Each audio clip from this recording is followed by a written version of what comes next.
I'm Rhett Thurman. I'm at the Horton Gallery in Charleston, and together we're celebrating the fact that I have been painting in Charleston for 50 years. So thank you for joining us, and the first thing that I have to say is I am not done. There's so much more to learn, there's so much more to try, and the best painting always lies ahead. I'm absolutely certain that on my dying day, I'll be going, hold on a minute, I just got to fix this one little thing. Several years ago, I went to my good painter buddy, Duke Hagerty's retrospective, and I was struck with how autobiographical it was. But I started thinking about it in a much less deep way. My work has been autobiographical too. Over these years, I've painted people I've loved, strangers, people who've passed through my life, places I've been, and moments that have intrigued me. If ever there was an autobiographical painting, this is it. This is a glimpse of my studio, windows looking out over King Street, a failed self-portrait from my 60s decade, a skull that I bought in Santa Fe in the early 90s, the edge of plexiglass and the painting going on. And when I got to my palette, I actually scraped the paint off of my palette and put it directly on the palette as I paint. So, this certainly speaks to the last 23 years in my studio at 241 King. These paintings I painted as standalone paintings, but the whole time that I was painting them, I was picturing them as a large square. And what I quickly want to say about this is that I think artists are intrigued by the same things for the most part. We're intrigued about them to the point that if we're not careful, they can become cliches. So I think it's interesting to give a nod to what intrigues you and to try to put your own particular stamp. So certainly Paris street scenes could fall in that category. The same is true for painting Charleston street scenes or Provence or Tuscany. So anyway, our job is to get in there and put our own particular stamp on what it is that has drawn us to paint here in the first place. This is not etched in stone. This is just strictly personal, but I feel like when an artist has an opening, it should reveal some change, however minor, from the last opening. It might be as simple as just that you've been somewhere new. But, and it doesn't even have to be, it certainly doesn't have to be radically different. And it certainly doesn't have to be this enormous growth spurt. But I think it has to be a change. For me, this little body of work became very almost busy. I was pushing these paintings farther than I usually stop a little sooner. So I'm pushing these paintings. And I paint standing, I stand, I back up, I've backed over children and dogs in my day, and I pace. And the whole time I'm painting, I'm asking myself this question: would I cross a room to look at this painting? What I'm really asking is, are the patterns strong? Does it have strength of, probably value patterns first, and strength of color? This is such a busy painting, but I would cross a room to look at this painting because I was so totally intrigued by the lights and the pattern that the lights made. I'm hoping that there is a sweet spot. We like to have one. I'm hoping it's over in here. But in addition to our role as painters to interpret what we're seeing and put our stamp on it, technically we're challenged to guide your eye. And so I'm hoping that you start here, but then you're entertained by whatever else is happening in the painting. Wherever I go, I've been at this a long time, and wherever I go, I see paintings. And so certainly this night, at this garden party, I was seeing paintings And so the name of this painting is Southern Lights, Velvet Nights. My subject matter has always been all over the place. You know, I could entertain you with things people say at cocktail parties to artists, but that'll have to be another video. When people say, what do you paint or what are you painting, I know they want to hear subject matter, and what they don't want to hear is my real answer, which is, I'm after light, dazzling if possible, and what it does to color. I'm after the fleeting moment, 50 years of fleeting moments. This was breakfast at the variety store.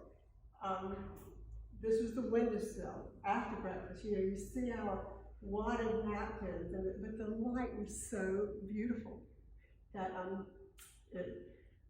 it spoke to me. A friend of mine once said, don't ever walk down the street behind Rhett, because she'd have to come to a complete halt, and that's true. If I see something that grabs me, I guess I can come to a complete halt. Patty and I were walking, in this quarantine, we've been taking late afternoon walks, and at least two of the paintings in this show are from those experiences. We were walking down St. Philip Street, and I was just arrested by these patterns of light, that late daylight raking through the trees and the shadows.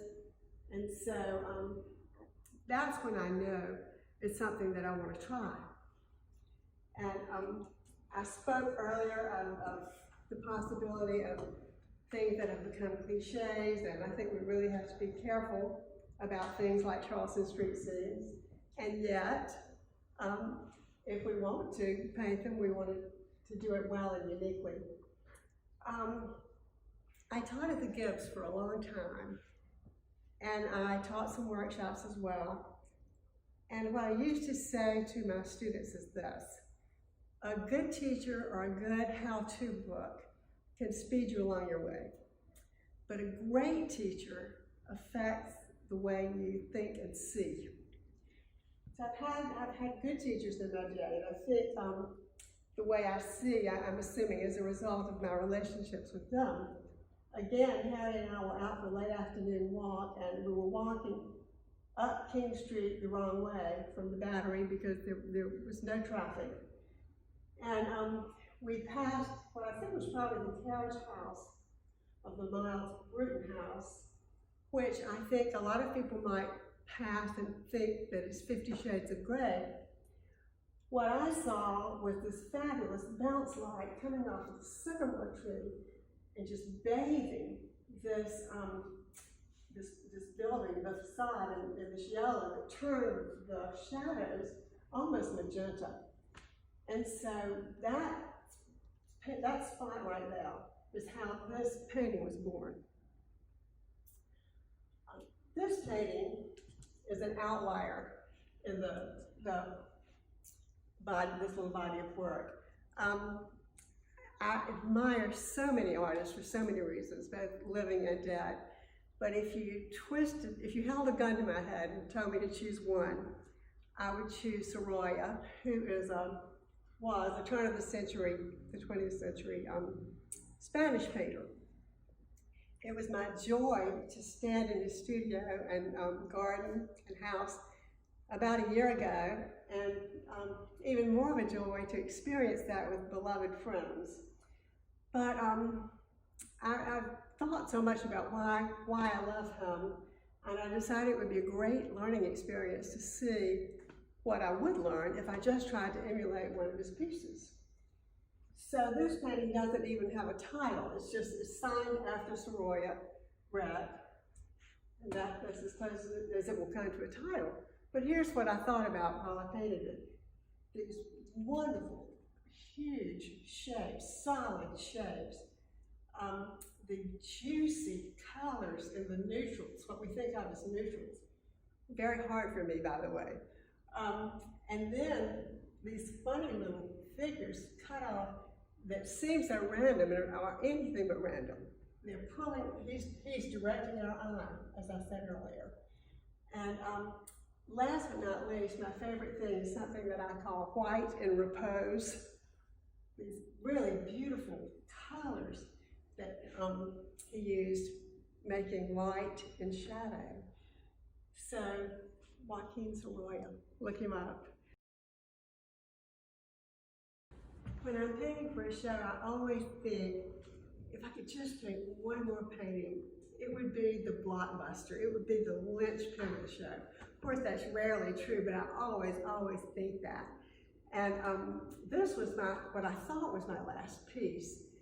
And these two people I saw busking outside of my studio, outside of this window. I saw these buskers a while back, and honestly, in the last 23 years, I could have done a series of buskers from that spot.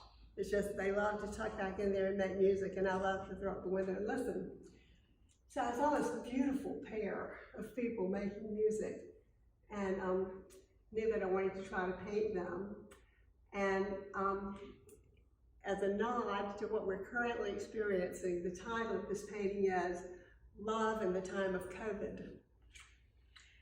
Well, I sent these paintings down, 12 down, and then I decided I had time to do one more. This is a beautiful young woman who modeled for me and my painter cousin, Susanna. And I would really love to tell you some esoteric reason that I painted this, but in reality, I wanted to fool around with gold paint. Well, we've come to the end of what I need to say today about this little body of work. Thank you for joining us, and thanks to Charleston for being really good to me for 50 years.